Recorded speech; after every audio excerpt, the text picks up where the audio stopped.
Nah, selanjutnya kita akan melihat fitur baru yang ada di Figma. Fitur ini baru dirilis pada tahun 2021 yang lalu. Nah, jadi di sini namanya FigJam. Lihat.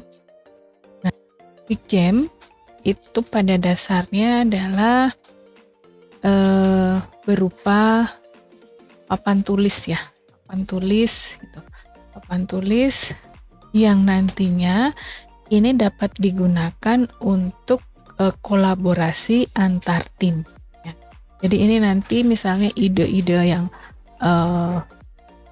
berhubungan dengan project ya, berhubungan dengan desain antar muka, ini bisa dituangkan ke dalam papan tulis atau FigJam ini. Nah, tools yang dimiliki oleh FigJam itu ada beragam. Jadi yang pertama itu adalah marker ya. Ini nanti bisa diubah ya ukurannya. Kemudian juga bisa disesuaikan warnanya. Teman bisa pilih di sini. Kemudian juga untuk ketebalannya itu juga bisa disesuaikan.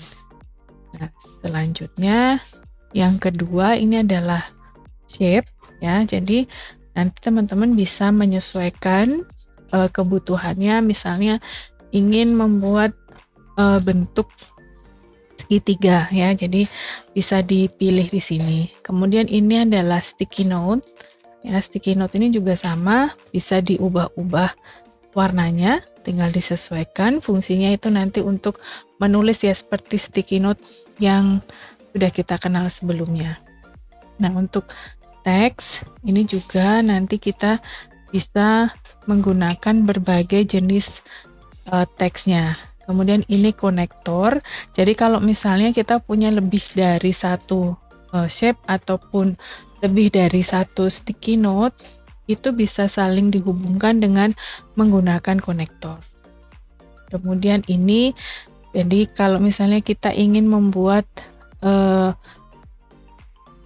satu section yang berisi shape atau berisi sticky note, ini bisa kita kelompokkan ya. Jadi section ini fungsinya untuk mengelompokkan.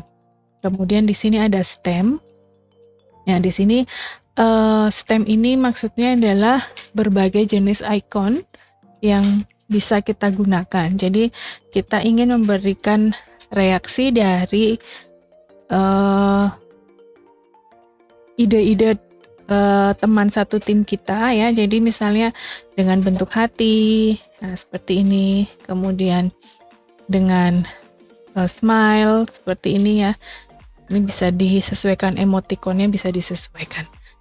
Kemudian yang terakhir ini adalah kalau kita pengen menggunakan template yang sudah ada di Figma. Jadi kita mau menggunakan apa? Misalnya kita mau membuat brainstorming. Ya, ini bisa dipilih template-nya. Kita tinggal klik.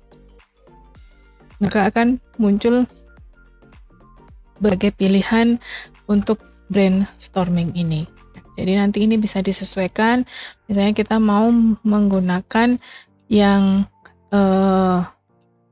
warna orange atau warna biru. Nah, ini tinggal kita klik seperti itu. Nah, kemudian untuk nama partisipan ini bisa kita ganti dengan nama masing-masing dari anggota kelompok atau anggota tim.